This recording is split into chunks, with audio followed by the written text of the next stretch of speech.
News में आपका स्वागत है। आप सरपंची पद के उम्मीदवार हैं, क्या कहना चाहेंगे? आपके गांव में क्या क्या समस्या है और आपका सरपंची लड़ने का उद्देश्य क्या है? मैं करनैल सिंह गंडरिया जी। सरस्वती नगर मुस्ताबाद से। मैं समस्याएं तो हमारे यहाँ बहुत हैं, जैसे कि नालियों की ले लो, गंदगी की ले लो, चारों तरफ गंदगी गंदगी पड़ी है, लेकिन कोई सफाई की व्यवस्था नहीं है। उद्देश्य क्या दूसरी आपका सरपंची उद्देश्य लड़ने का? यही है कि ज्यादा से ज्यादा कार्य हो और जो पैसा सरकार की तरफ से आवा वो वेस्ट न हो, ताकि 1 लाख रुपए है तो उसमें 95,000 तो लगभग लगने ही चाहिए।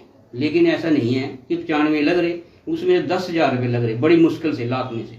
मैंने देखा ही आरटीआई हमने बॉडी लगाई, लेकिन अधिकारियों की वजह से उसमें गोलमोल कर रहे हैं। तो क्या क्या समस्या सामने आई है फिर आपने? समस्याएं बहुत आई थी, लेकिन क्या आपका गांव स्वच्छ है? क्या आपका शहर स्वच्छ है? नहीं। इस बारे में क्या कहेंगे आप? कोई स्वस्थ नहीं होया, क्योंकि अधिकारी ही भ्रष्टाचार हैं, तो शहर की तो साफ सफाई बिल्कुल हो ही नहीं सकती है। क्योंकि जब तक अधिकारी भ्रष्टाचार के दायरे से बाहर नहीं निकलेंगे, उससे पहले कोई साफ सफाई नहीं हो सकती। आप अधिकारियों को भ्रष्टाचारी कह रहे हैं, खुला आरोप लगा रहे हैं, आपके पास कोई एविडेंस है? मेरे पास सारे पड़े, सरस्वती नगर मुस्ताबाद के सारे एडवांस। क्यों मिला आपको? नहीं, उनका कोई रिजल्ट नहीं। वोट कितनी है? टोटल जनसंख्या कितनी है? वोट तो लगभग हमारे यहाँ से मुस्ताबाद में 93 से लगभग वोटें हैं। और जनसंख्या कितनी है?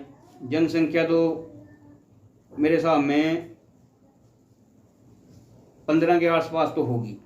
बेटी बचाओ बेटी पढ़ाओ का जो नारा दिया गया था, इससे आप कितना सहमत हैं? ये कहाँ तक नारा साकार सिद्ध हो पाया है? किसने दिया था? इसका मकसद क्या था? देखिए, ये हरियाणा सरकार ने जो भी बेटी बचाओ बेटी का नारा दिया है, ये बहुत बढ़िया है, क्योंकि हमारे बच्चे जो हैं सारे सरकारी स्कूलों में ही पढ़ रहे हैं। क्योंकि हमारे बच्चों को देखो सुविधा मिल रही है, हम सरकार की तरफ इस कदम को हम गलत नहीं करते। क्योंकि ये नारा किसने दिया था?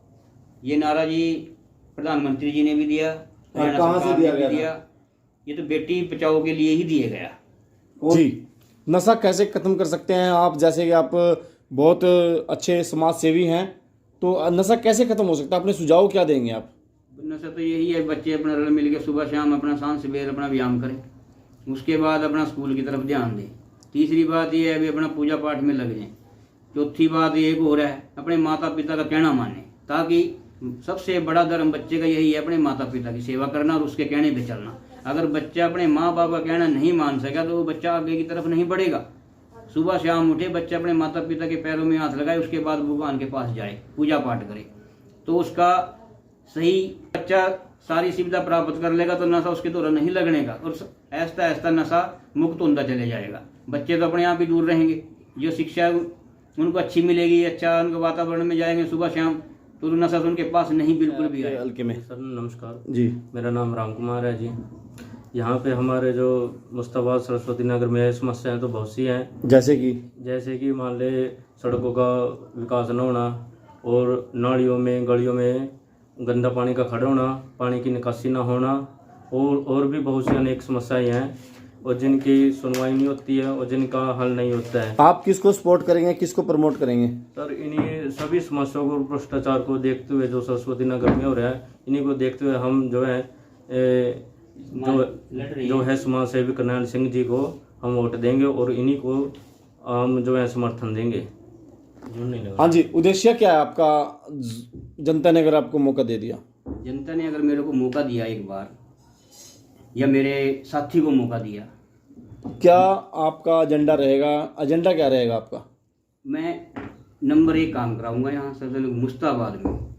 नंबर 1 तो सफाई की जो व्यवस्था है, इसको बढ़ाया जाएगा।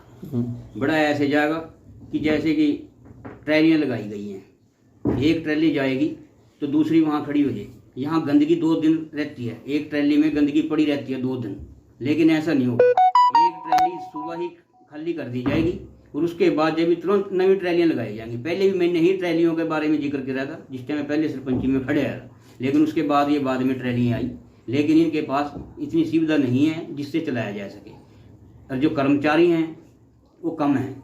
कर्मचारी कितने हैं? कर्मचारी 8 एक कर्मचारी हैं यहाँ, लगभग 8 कर्मचारी हैं सफाई वाले, और 1-2 कर्मचारी वैसे ही घूमते रहते हैं। तो आप जनता से कैसे, मतलब जनता के जो विकास कार्य आपने करने हैं, कैसे करोगे आप विकास कार्य?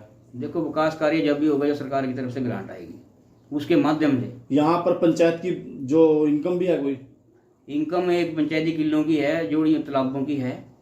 कहेंगे नशे के बारे में कुछ कहेंगे आप, कैसे नशा खत्म हो सकता है? बस नशा जब भी खत्म होगा जब इनके ऊपर सख्ताई होगी। पहले तो बात ये जड़ जो बंदे ने फैला रखी है यहाँ, मेन जड़ें जो हैं सरकार पकड़ती भी है उनको, लेकिन जो कहीं ना कहीं उनके जो लिंक होते हैं ना बंदे हुए, उनके लिंक को सरकार खोजती नहीं है। सरकार को पहले उनको माध्यम से उनको पकड़ कर उनको पहले लिंक तैयार करने चाहिए कि सरस्वती नगर मुश्ताबाद में जो नशा बढ़ रहा है, प्रतिदिन बढ़ रहा है, घटे नहीं है, यहाँ से बढ़ रहा है, तो उनके पहला देने वालों को पकड़ो, आगे अगर जो उसको आगे दे रहा है तो उसको पकड़ो, ताकि उसका बंदे का पता चले भी ये बंदा नशा कहाँ से ले रहा है, कौन देश को दे रहा है नशा। बच्चे आजकल हमारे सरस्वती नगर मुश्ताबाद में बच्चों ने अपने सारा का सारा नशे के अंदर, कई घर ऐसे हैं जो खाली कर दिए, बर्तन भांडे सारे बेच दिए, 2-3 घर यहाँ बिल्कुल ही खराब हो चुके हैं। ऐसी नौबत आ रही है, उनको रोज नशा ही चाहिए। पर सरकार को ये चाहिए भी जो नशा बेचने वाला सबसे पहले है उसको ही पकड़े, ताकि वो आगे बच्चों को सप्लाई ना करे। कहना चाहेंगे आप? मैं संदेश यही देना चाहूँगा जनता को भी एक बार मेरे को मौका दें, या मेरे फेवर में जो बंदा खड़े होगा, मैं या मेरा फेवर का जो बंदा खड़ेगा वो मेरे की तरह ही समाज सेवी होगा। और उसके लिए मैं उससे यही प्रार्थना करूँगा भी भाई ईमानदारी से काम करना है और अच्छे तरीके से हम काम करेंगे। हमारी एक मैनेजमेंट बनाई जाएगी, अच्छी कमेटी बनाई जाएगी, ताकि लोगों की समस्या जो है उसके लिए सावधान हो सके।